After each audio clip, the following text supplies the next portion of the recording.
Tignan nyo tong Roger namin sa gold lane. Tama naman, tinutulungan niya para makuha ni Ling ng mabilis yung pulang red buff. Siya si Angry Boy 123. At ipapakita ko sa inyo ang mga malulupit at kakaibang galawan niya sa pag-gold lane, Roger. Una, hindi niya inaatake yung minions, sila lasit niya. Tama, magaling, mahusay. At ito pa, tignan nyo mabuti. Yan, tama yung ginagawa niya dito early game. Mukhang okay at maayos naman siya. Pero ito, tumunganga na siya. Tinira niya tong minions at dito tatayo na lang siya. Ito yung diskarte niya eh. Hahayaan niya yung kalaban na i-clear ng kalaban yung minions. May matututunan tayo dito sa panonood natin sa kanya.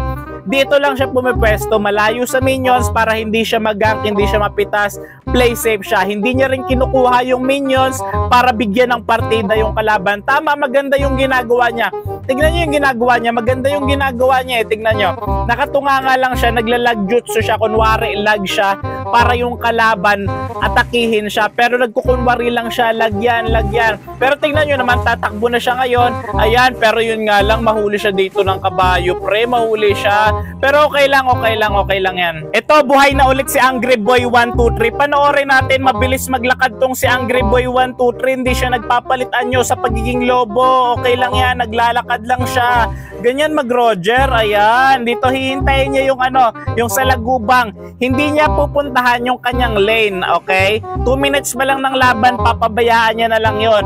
At ito, nakatayo lang siya dito, nagtititigan sila ng salagubang. Tinititigan niya muna, kinakausap niya muna yung salagubang. Ayan, lumebel siya kahit walang ginagawa. Kinakausap niya yung salagubang, oh. Nagtititigan sila, baka magkain laban pa yung salagubang at yung Roger ni Angry Boy 123. Ayan, Angry Boy 123, nakatunganga lang dito si Angry Boy 123. Ayan, kinuha na yung salagubang, tinatake na. Tapos na mag-usap yung salagubang at yung Roger ni Angry Boy 123, kaya tinira niya na. Tingnan nyo, naghahampasan si Angry Boy 123 ang kanyang Roger.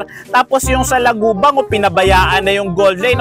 Tapos ang malupit pa dito, pupunta dito sa pulang red buff. Ayan, kukunin niya yung pulang red buff ng jungler namin na si Ling. Ayan, pambihira ang lakas ng Roger namin. Kinukuha, tinutulungan niya lang pala si Ling. Tinutulungan niya si Ling para makuha ni Ling yung pulang red buff. Tapos papabayaan niya yung gold lane namin. Tapos napakabait nito ni Angry Boy 123.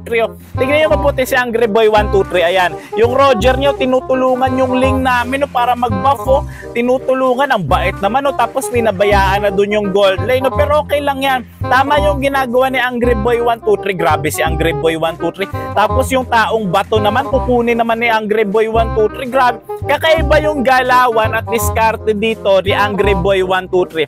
Parang hindi mo makikita sa mundong ibabaw yung mga ganitong gawain. Ayan, ako yung Johnson, ayan, pambihira, pinagtank ko talaga sila, tapos ganito yung gagawin, Isang karangalan na makakita ng mga ganitong uri ng galawan talaga, Ayan, si Angry Boy 123, papalag na si Angry Boy 123, walang farm to masyado, Pero tignan nyo naman, ang sakit ng damage, Angry Boy 123, naka-double kill yung Johnson, Syempre, ako yan, di ba? Very good. Si Angry Boy 123, napitas na naman. Ubos na yung star ko, Munton, ganito pa yung kinakampi mo sa akin.